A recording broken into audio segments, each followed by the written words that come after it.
ہم یہ سمجھتے ہیں کہ صرف گھر اینٹوں اور پتھروں سے بنتا ہے۔ گھر کے ماحول کو ٹھیک رکھنا سب سے پہلی ذمہ داری بچوں کے لیے اچھی ماں کا انتخاب، اچھی بیوی لے کے آنا گھر میں، یہ سب سے زیادہ اہم مسئلہ ہے۔ نہ مانے ہم، لیکن بہرحال ڈھیر ساری جگہوں پہ دولت دیکھی جاتی ہے شادی سے پہلے۔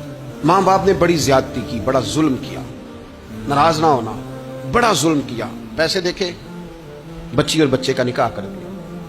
یہ اتنا بڑا زندگی میں آپ نے اپنی اولاد کے ساتھ ظلم کیا ہے کہ آپ تو سائیڈ پہ ہو جائیں گے، لیکن وہ بیچارہ ساری زندگی اس کو بھگتے گا۔ نبی پاک صلی اللہ تعالی علیہ وسلم نے الفاظ کو کھول کر بات کو واضح کر کے بتایا تھا۔ ایک تو ہوتا ہے نا کہ آپ کو کسی تشریح میں جانا پڑے، حضور نے بالکل کھول کے فرمایا کہ عورتوں سے محض ان کی خوبصورتی کی وجہ سے شادی نہ کرنا، اس لیے کہ خوبصورتی ان کو ہلاکت میں ڈال دے گی، اور فرمایا محض ان کے مال کی وجہ سے شادی نہ کرنا، مال ان کو سرکش بنا دے گا۔ یا رسول اللہ صلی اللہ تعالی علیہ وسلم پھر کیا کرے؟ تو محبوب فرمانے لگے ان کی دینداری کی وجہ سے ان سے شادی کرنا۔ اور یہ ابن ماجہ میں لفظ موجود ہیں، اللہ کے محبوب علیہ الصلوۃ والسلام فرمانے لگے کان میں سوراخ والی کالے رنگ کی باندی اگر دیندار ہو تو تمہارے لیے بڑی بہتر ہے۔ باندی ہو، رنگ سیاہ ہو، کان میں سوراخ، اس سے نکاح کر لینا، شرط یہ ہے کہ دیندار ہو۔ بہت اثرات ہیں ماں کے، لہذا اس انتخاب کے اندر باریکی کا مزاج پیدا کریں اگر اپنے گھر کا ماحول ٹھیک رکھنا چاہتے ہیں۔ اور اگر ماحول ٹھیک نہیں ہے تو پھر آپ کروڑوں روپیہ لے آئیں، جس کے بچے ہی ناکام ہو گئے، اس کے پیسے کیا کریں گے؟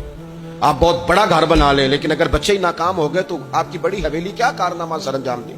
اور اسی طرح کا معاملہ مرد کے ساتھ بھی ہے۔ نبی پاک علیہ الصلوۃ والسلام نے فرمایا جب تمہیں ایسے لوگ پیغام نکاح دیں جن کا دین اور اخلاق اچھا ہو تو پھر اپنی عورتوں کا نکاح ان سے کر دو۔ اگر ایسا نہیں کرو گے تو زمین میں فتنہ برپا ہوگا، فساد ہوگا۔ نیک مرد جب ملے تو پھر اس کے ساتھ نکاح کرو۔ صحیح بتانا، خالی نیک دیکھ کے رشتہ دے دیا جاتا ہے؟ نیک ہے، دیندار ہے، اچھے اخلاق والا ہے، خالی تقوی دیکھ کے لوگ رشتہ دیتے ہیں؟ بڑا کچھ دیکھا جاتا ہے، بڑا پس منظر دیا تو تنخواہ تھوڑی ہو تو کہتے ہیں کماتا ہی کچھ نہیں۔ اگر تو بہو آئے تو پھر تو اس کے نصیب کا رزق ہے، اگر بیٹی نے جانا ہو تو پھر اس کے نصیب کا رزق نہیں ہوتا۔ تو جن رشتوں کی بنیاد لالچ پر رکھی جاتی ہے وہاں گھر کا ماحول درست رکھنا ممکن نہیں رہتا۔ گھر کا ماحول اس وقت درست رہتا ہے جب تقوی کو، طہارت کو، پرہیزگاری کو، عمدہ اخلاق کو، عمدہ اطوار کو، اچھے نظریات، ستھرے مزاج، گھرداری کے ماحول کو جب پیش نظر رکھا جاتا ہے، پھر حالات کچھ اور طرح کے ہوتے ہیں۔